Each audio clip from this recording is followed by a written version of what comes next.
Oke, halo semuanya, selamat datang kembali di MJ Alversi Channel. Kali ini saya akan memberikan tutorial bagaimana cara menggunakan tripod.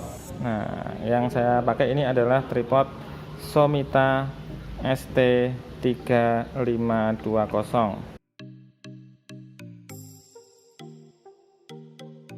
Yang pertama adalah bahwasanya ini bisa kita panjangkan kakinya,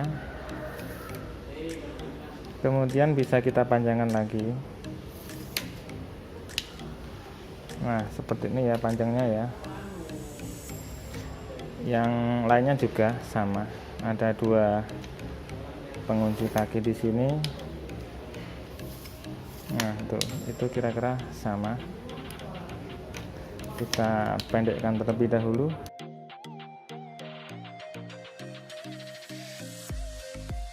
Kemudian apabila kalian menggunakan kaki-kaki masih kurang panjang, maka di bagian kepala ini masih bisa kita panjangkan lagi, yaitu dengan cara diputar bagian ini atau langsung kita tarik saja.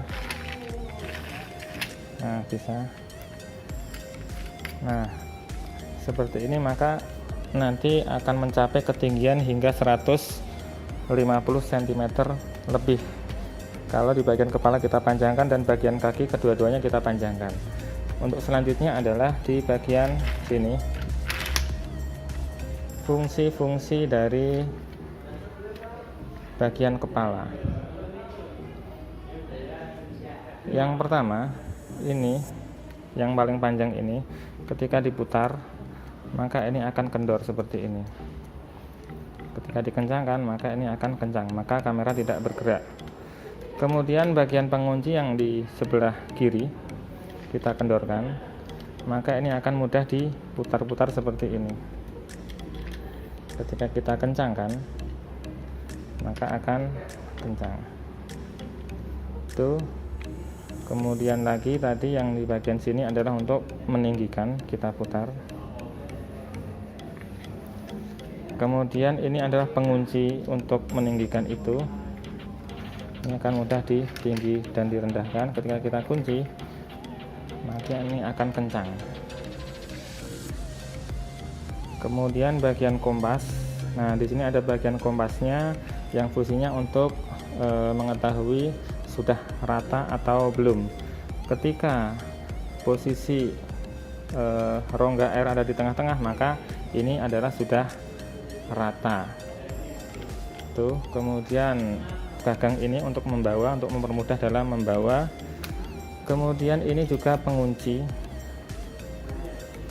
Nah, ketika kita kendorkan maka ini akan mudah dilipat, tapi ketika kita kencangkan maka ini akan kencang dan sulit dilipat.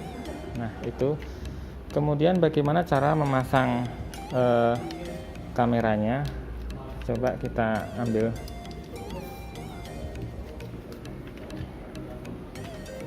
Kita tinggikan terlebih dahulu.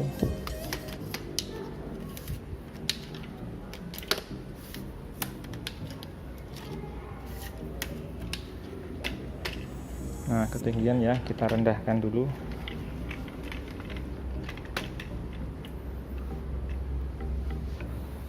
Untuk memasang, bahwasanya di sini ada pengait ini. Nah, ini kita masukkan ke kamera kita. Di sini sudah ada kamera, langsung saja diputarkan di bagian bawahnya. Ada lubang ya, putarkan saja di bagian sini. Nah, fungsinya ini adalah untuk menyesuaikan dari kencangnya, supaya ketika kencang itu pas seperti ini. Misalnya kok kencangnya pas, kencang seperti ini, maka ini kita kendorkan sedikit. Kemudian kita sesuaikan, kita kencangkan di bagian ini, kemudian kita kencangkan sini, maka ini kencangnya akan pas. Dan di bagian ini tinggal kita masukkan, jadi mempermudah kita dalam mengambil dan menaruh kamera, tidak perlu mengulir-ulir lagi. Tinggal kuncinya ini dibuka, bagian pengunci dibuka, ini pengunci ya, dimasukkan, kemudian dikuncikan lagi. Nah, maka ini sudah sangat kencang. Kemudian untuk memutar kamera seperti tadi ya, tinggal kita ulir ini saja. Nah, ini untuk menegakkan dan menurunkan kamera. Kemudian bagian sebelah kiri untuk mempermudah dalam memutar ke kanan dan ke kiri kamera.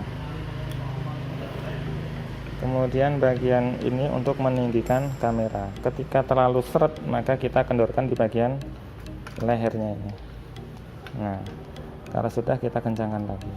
Nah, selain untuk kamera DSLR, untuk bagian ini juga bisa kita gunakan menaruh handphone. Caranya adalah ambil saja holder handphone yang kalian punya, misalnya seperti ini. Tinggal masukkan saja di bagian uliran sini. Kemudian diulirkan. Nah, caranya sama seperti tadi, yaitu ini untuk menyesuaikan di bagian penguncinya. Ketika sudah sesuai kencang, nah maka ini tinggal meletakkan di bagian penguncinya. Kemudian handphone bisa kita letakkan di sini. Nah, seperti itu. Dan ketika kita mau mengambil, maka kita tidak perlu memutar-mutar handphone, tetapi tinggal membuka pengunciannya. Nah, maka ini bisa kita ganti di kamera untuk DSLR. Nah, maka untuk mempermudah caranya seperti itu. Nah, ini juga bisa sama, bisa kita tegakkan dan bungkukkan, bisa kita putar dengan cara mengendorkan di bagian sebelah kirinya ini. Nah, bisa kita putar, jadi untuk pengambilan video bisa lebih halus. Ya, baik, untuk caranya kira-kira seperti itu. Demikian tutorial dari saya, dan sampai ketemu di tutorial berikutnya.